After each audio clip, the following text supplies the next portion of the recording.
In today's video, I am going to teach you how to make a project task manager in Google Sheets. Start by going to Google Sheets in your web browser. Once you are on the Sheets homepage, you will see options for starting a new spreadsheet.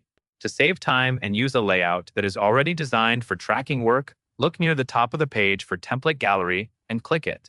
This opens a collection of ready-made spreadsheet templates. Inside the Template Gallery, take a moment to scan the available options. You are looking for a project or task-focused template that works well as a task manager. When you find the template you want to use, click on it to select it. Google Sheets will open a new spreadsheet based on that template.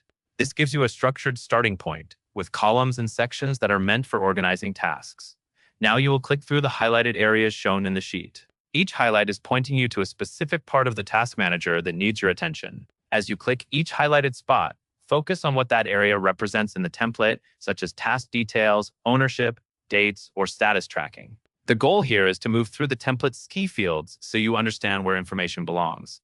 Continue clicking the next highlighted area, then the next, following the flow presented in the sheet. As you do this, it helps to read the labels in each section so you can quickly recognize what you will fill in later. If a highlight brings your attention to a header, that is usually a sign that the template is organized into categories, like different phases of a project or different views of the same tasks. Keep going, clicking each highlighted area one by one until you reach the final highlight. These highlights are essentially a guided tour of the template, showing the main parts you will use to manage your project tasks in a consistent way.